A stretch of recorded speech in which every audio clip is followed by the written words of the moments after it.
మమ్మల్ని ఈరోజు చంద్రశేఖరరావు గారు విమర్శిస్తున్నాడంటే అసలు ఆయన ఏ రకమైన వైఖరులు ఉన్నాడో ఆయన మానసిక స్థితిని మీరు అర్థం చేసుకోండి.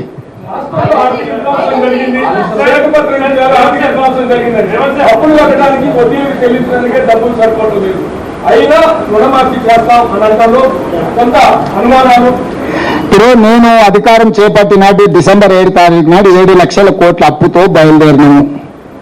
ఆ రోజు నుంచి మొన్న 7 తారీఖు వరకు ఏప్రిల్ 1 వరకు 26,000 పైచిలకు కోట్ల రూపాయలు కేసీఆర్ చేసిన అప్పు కట్టినము.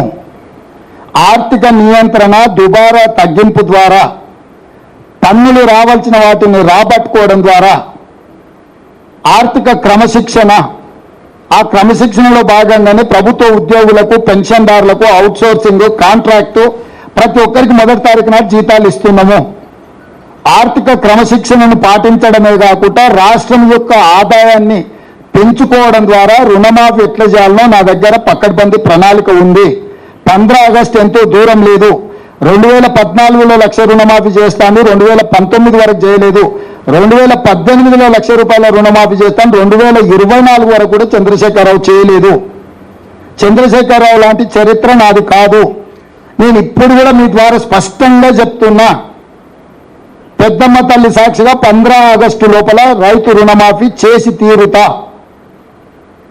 నా ప్రణాళిక నాకున్నది, ఆర్థిక క్రమశిక్షణ నాకున్నది.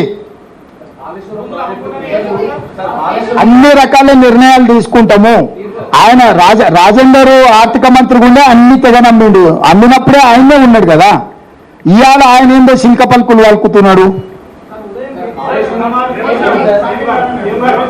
ఇప్పుడు వాళ్ళు కాకూడదనే చూస్తున్నారు. రైతులను ముంచాలి, రైతులు ఆత్మహత్యలు చేసుకోవాలనేదే రాజేందర్ది కేటీఆర్ది కోరిక. వాళ్లకు ఒక మంచి పని జరగాలని లేదు.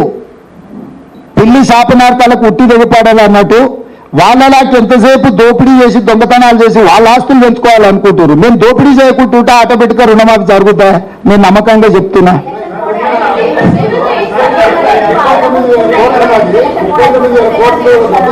ఆయన అన్ని చెప్తాడమ్మా. ఆయన ఏమైనా ఆయన పాయింట్ ఎంత తీసుకుంటాడమ్మా, డ్రైవర్ మీద ఎందుకు తిరుగుతున్నాడు?